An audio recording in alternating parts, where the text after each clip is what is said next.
हमने नुमाइंदे यहां पे भेजे, अगर कोई यहां पे मीनिंगफुल डिबेट नहीं होती,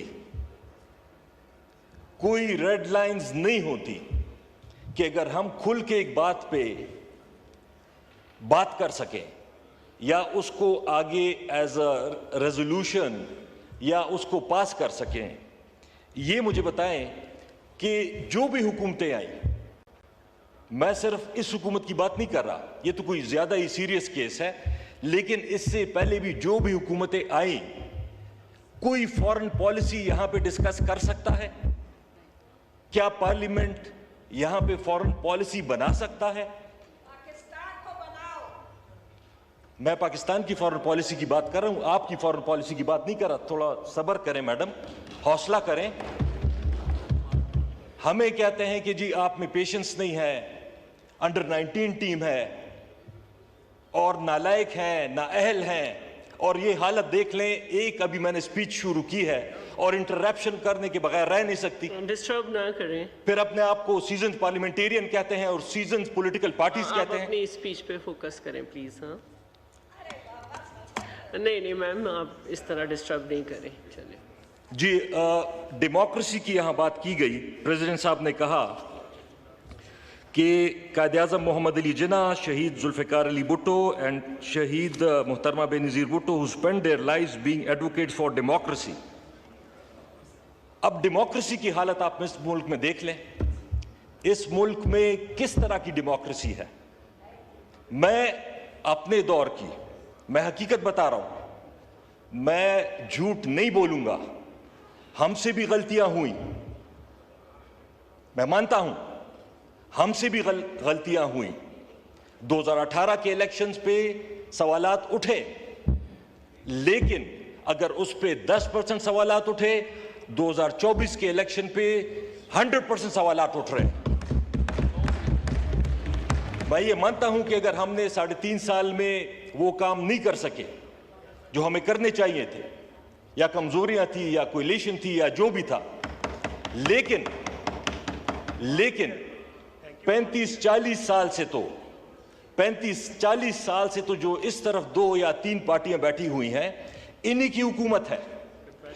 जुल्फ़िकार अली भुट्टो साहब से लेके बेनज़ीर साहिबा तक, फिर नवाज शरीफ साहब 1982 में पहली दफा फाइनेंस मिनिस्टर बने थे, फिर चीफ मिनिस्टर बने, फिर उनके भाई चीफ मिनिस्टर बने, फिर वो 3 दफा प्राइम मिनिस्टर रहे, फिर दूसरी दफा अभी शहबाज शरीफ साहब प्राइम मिनिस्टर बने हैं। लेकिन अगर हमें पाकिस्तान के सारे निजाम को बिगाड़ने के लिए टीवी पे आप जाएं, ऐसे आपको लगेगा कि ये 1971 का वाकया भी इमरान खान की वजह से हुआ और तहरीक इंसाफ की वजह से हुआ। क्या उस वक्त इमरान खान था या उसकी हुकूमत थी? मैं 10% रिस्पॉन्सिबिलिटी गलतियों के लेने के लिए तैयार हूं, लेकिन 90% रिस्पॉन्सिबिलिटी लेने के लिए जो यहां पे बैठे हुए हैं, फिर इनको उन गलतियों की रिस्पॉन्सिबिलिटी भी लेनी पड़ेगी, तभी हम आगे बढ़ेंगे। इस तरह ना रिकंसिलिएशन होगी और ना इस तरह आगे बात चलेगी। फिर इसके बाद टॉलरेंस की बात हुई। उन्होंने 3 अल्फाज कहे, democracy, tolerance and social justice. 2 o'clock की थी। डेमोक्रेसी का अगर मैं आपको बताऊं, 1947 में 2 मुल्क आजाद हुए, इंडिया और पाकिस्तान। इंडिया ने अपने 3 साल में आईन मुकम्मल किया और उस पर अमल दरामद शुरू किया। हमें 9 साल लगे आईन मुकम्मल करने में। उन्होंने इलेक्शन अपना, जनरल इलेक्शन अपना करवा लिया, लेकिन हमें 23 साल लगे हमें अपना पहला जनरल इलेक्शन कराने में। फिर हम अभी भी भाई ने जिक्र किया, इंडिया यहां पहुंच गया है, इंडिया वहां पहुंच गया है। कम से कम हम अपनी डेमोक्रेसी को मजबूत करें और फिर स्पेशली पीपल्स पार्टी जैसी पार्टी जो अपने आप को जमहूरियत की पाकिस्तान में पॉलिटिकल पार्टीज में चैंपियन कहती है। हमने तो अपनी एक दफा की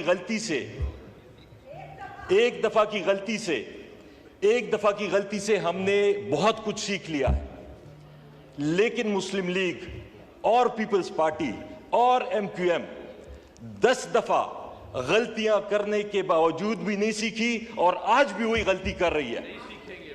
जो हमें कह रहे हैं कि आप गलती कर रहे हैं, हमने एक दफा की, आप लोग 10 दफा कर रहे हैं। कर लीजिए, सॉरी, कंक्लूड कर लीजिए। 2 बजे शुरू हुए हैं, अभी 8 मिनट हुए हैं। मेरे सामने लगी, मेरे सामने लगी। मैंने स्टॉप वॉच घड़ी भी कहीं फॉर्म 47 वाली तो नहीं है? ये जरा चेक करवा लें कि असली वाली है आपके या दौर में भी लगी हुई थी। आरटीएस वाली है। अच्छा, यहाँ पे प्रेसिडेंट साहब ने जिक्र किया रिफॉर्म्स का और ये कहा, I strongly believe that in order to align our country with the 21st century. अब 21st सेंचुरी के साथ अलाइन करने के लिए सिर्फ तकरीर से नहीं होगा। जमहूरियत सिर्फ इलेक्शन नहीं होता, जमहूरियत एक सोच होती है। अगर सोच आपकी जमहूरी ना हो, अगर सोच आपकी जमहूरी ना हो, तो आप जमहूरियत ना अपनी पार्टी में कायम कर सकते हैं और ना मुल्क में कायम कर सकते हैं। मैं ये कह रहा हूं कि अगर 21st सेंचुरी में जाना हो, मीडिया की आजादी, आया इस वक्त मीडिया आजाद है मुल्क में? एंकर से पूछ लें, कंक्लूड कर लीजिए। ओनर से पूछ लें। मैं स्पीकर साहिबा, वो सरकारी लोगों की तरह, वो जिस तरह वो छुट्टियां जमा करते हैं, तो मैं अपनी बातें भी जमा करता हूं। साल में एक दफा बातें करते हैं, तो मैं भी हर दफा नहीं बोलूंगा। तो मुझे अगर थोड़ा सा टाइम दे दे तो मेहरबानी होगी आपकी। कल मेरी तो बात भी पूरी नहीं हुई थी, स्पीकर साहब ने पूरे टाइम पे मुझे बिठा दिया था। आज 21st सेंचुरी में हम जाने की बात कर रहे हैं।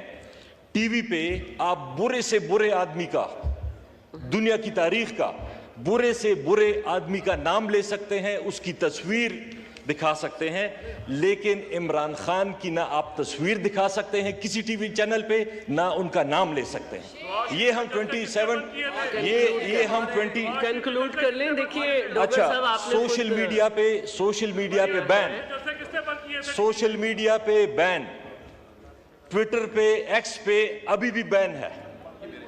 और ये हम 21st सेंचुरी में जाने की बात करते हैं। और मजे की बात, जो हमारे डिफेंस मिनिस्टर साहब हैं, ख्वाजा आसिफ साहब, जिन्होंने ठेका लिया हुआ है लोगों को शर्म और हया दिलाने का, वो खुद डिफेंस मिनिस्टर हैं, बैन भी किया हुआ है, और वो खुद आज भी ट्विटर यूज कर रहे हैं, एक्स यूज कर रहे हैं। लोगों से फिर एक्सपेक्ट करते हैं कि आप कानून का एहतराम करें। डोगर साहब, आप मैं सिर्फ 10 मिनट्स। मैं आखिर में सिर्फ एक इंपॉर्टेंट चीज है दुबई लीक्स के हवाले से, क्योंकि ये प्रेसिडेंट साहब ने जिक्र किया फॉरेन डायरेक्ट इन्वेस्टमेंट का और इकोनॉमी का। मैडम, ये देख लें कि इस वक्त हम कभी SIFC, तो कभी हम जाते हैं बाहर मुल्कों में, और पहले हम सिर्फ अंग्रेजी में भीख मांगते थे। कुछ महीने से मैं ये देख रहा हूं, मैडम प्लीज, अगर मौजूद है।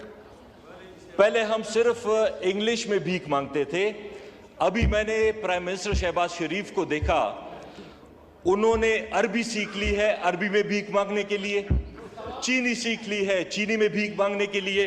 अगर हमारी अपनी ये हालत है, अगर हमारी अपनी ये हालत है कि हमारे $12.5 अरब पॉलिटिशियंस के, वाइंड अप करता हूं, पॉलिटिशियंस के, जजेस के, जर्नैलों के, ब्यूरोक्रेट्स के,